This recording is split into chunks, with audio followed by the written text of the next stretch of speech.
మనకు 9 పోలింగ్ స్టేషన్స్లో టోటల్గా మొత్తం రాష్ట్రంలో ఈవీఎం డ్యామేజ్ చేయడం జరిగింది. ఈవీఎం డ్యామేజ్ అంటే కొంతమంది బయట నుంచి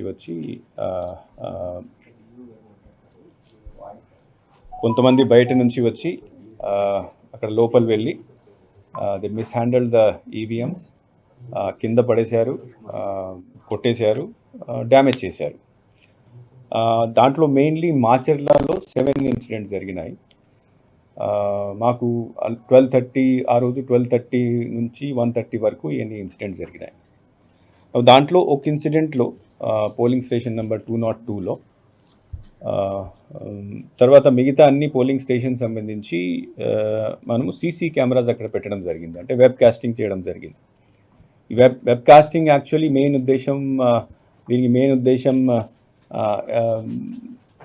అంటే అక్కడ జరుగుతున్న ఇఫ్ ఎనీథింగ్ ఈజ్ హ్యాపెనింగ్, అంటే బయట వాళ్ళు లేకపోతే లోపల పోలింగ్ స్టేషన్లో పనిచేసిన వాళ్ళు, పోలింగ్ ఆఫీసర్స్ ఎలా పనిచేస్తున్నారు, కరెక్ట్గా చేస్తున్నారు లేదా, పోలింగ్ సరిగ్గా జరుగుతుందా లేదా, తర్వాత బయట నుంచి వచ్చి ఎవరైనా గొడవ చేస్తున్నారా లేదా, ఇవన్నీ దాంట్లో రికార్డ్ అవుతాయి. సో ముందు నుంచి కొన్ని అల్లరి ఏదో జరుగుతాయి, we are having some apprehension. So ఈ అన్ని పోలింగ్ స్టేషన్స్ ఎక్కడెక్కడ ఈ ఇన్సిడెంట్ జరిగినాయి ఆ వెబ్ కాస్టింగ్లో రికార్డ్ చేయడం జరిగింది.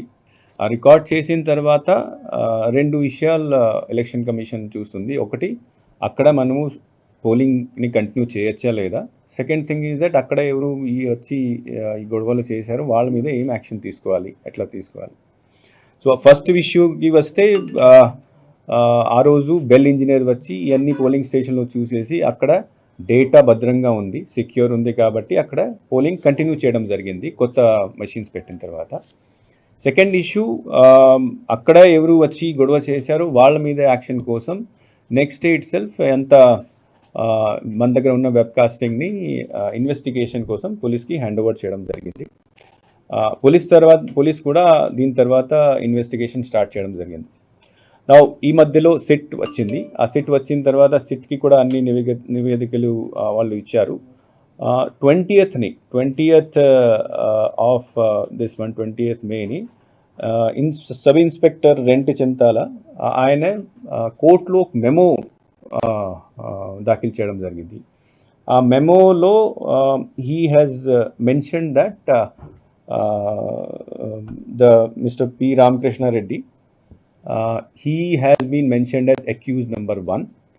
తర్వాత 10 సెక్షన్స్ కింద ఫస్ట్ రోజు ఫైల్ చేసినప్పుడు అన్నోన్ పర్సన్స్ మీద ఫైల్ చేయడం జరిగింది. దీని తర్వాత ఇన్వెస్టిగేషన్ చేసి ఈ వీడియో అన్ని చూసిన తర్వాత 20th కోర్టులో ప్రొడ్యూస్ చేసిన మెమోలో 10 సెక్షన్స్ కింద 10 సెక్షన్స్ ఇంక్లూడ్ చేసేసి మెమో ఫైల్ చేయడం జరిగింది. తర్వాత మిస్టర్ రామకృష్ణారెడ్డిని కూడా అక్యూజ్ నెంబర్ 1గా దాంట్లో ఇంక్లూడ్ చేయడం జరిగింది. So this issue yesterday afternoon some video was released. So that video is correct. And then apart from filing this memo, 2 days back a file memo చేసిన తర్వాత ఆయన అరెస్ట్ చేయడం కోసం ప్రయత్నాలు స్టార్ట్ అయినాయి. నిన్న రాత్రి ఈసీ మళ్ళీ ఇప్పుడు దాకా ఎందుకు చేయలేదు, చాలా సీరియస్గా దీన్ని తీసుకొని you should arrest him immediately orders కూడా ఇవ్వడం జరిగింది. Morning in writing also election commission has asked that whether he was involved or not, and if was involved whether FIR has been filed against or not, and if FIR file arrest చేశారు లేదా. So FIR already అంటే memo ద్వారా ఆయన పేరు already include చేయడం జరిగింది. Arrest కోసం నిన్నటి నుంచి ప్రయత్నాలు జరుగుతున్నాయి. పోలీస్ ద్వారా ఇచ్చిన ఇన్ఫర్మేషన్ ప్రకారం మార్నింగ్ వాళ్ళ హౌస్కి కూడా రేడ్ చేయడం జరిగింది. He was not found. So several teams are now moving around to arrest the person. Election Commission has said that such type of incidents are very shameful incident in the sense that our intention is to do free, fair and peaceful elections. And when the candidate himself start doing this activity, that is a very serious matter.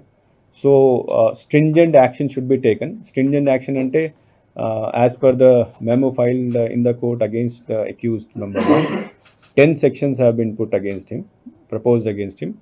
15 సార్లు elections జరిగినాయి. ఈ యొక్క మాచర్ల పల్నాడు ప్రాంతంలో ఒక్కసారి పోటీ చేసిన శాసనసభ్యులు రెండోసారి గెలిచిన పరిస్థితి లేదన్నా. కానీ 2009లో నాన్నగారి ఆశీస్సులతోటి మొదటిసారి నేను పల్నాడు ప్రాంతానికి శాసనసభ్యుడిగా అయిన తర్వాత మీ యొక్క ఆశీస్సులతోటి, మీ అడుగుజాలల్లో మీ యొక్క దీవెనలతోటి మీరు పంపించి నేను వరుసగా ఈ యొక్క నియోజకవర్గానికి 3 సార్లు మంచి మెజార్టీతో నేను శాసనసభ్యునిగా ఎన్నికైనా మీ రుణాన్ని నేను ఎప్పుడు తీసుకునే పరిస్థితి లేదన్నా.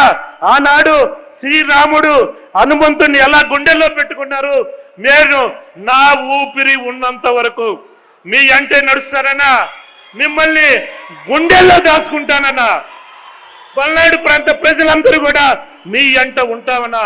నేను ఎందుకు చెప్తా ఉన్నానంటే 3 సార్లు శాసనసభ్యుడిగా అయినా కూడా ఈ దేశ చరిత్రలోనే ఏ రాజకీయ నాయకుడు ఏ ప్రాంతంలో అభివృద్ధి జరగని విధంగా ఈరోజు మన నియోజకవర్గానికి, మాచర్ల నియోజకవర్గానికి సంబంధించి నేను చెప్తా ఉన్నానా, సంక్షేమ కార్యక్రమాల ద్వారా ఈరోజు సంక్షేమ కార్యక్రమాలు ఏవైతే ఉన్నాయో, అమ్మఒడి కానీ, రైతు భరోసా కానీ, వైఎస్ఆర్ చేయూత కానీ, ఆసరా కానీ, కాపు నేస్త్రం కానీ, జగనన్న చేదోడు కానీ, జగనన్న లాభేస్త్రం కానీ, వైఎస్ఆర్ వాహన మిత్ర కానీ, ఆరోగ్య ఆసరా కానీ, రైతు భరోసా కానీ, జగనన్న విద్యా దీవెన కానీ, జగనన్న అమ్మఒడి కానీ, జగనన్న వసతి దీవెన కానీ, ఈ యొక్క సంక్షేమ కార్యక్రమాల ద్వారా ఈ 4.5 సంవత్సరంలో నా నియోజకవర్గానికి సంబంధించి 1209 కోట్ల రూపాయలు ఈ 4.5 సంవత్సరాల నియోజకవర్గానికి మీరు ఇచ్చేసి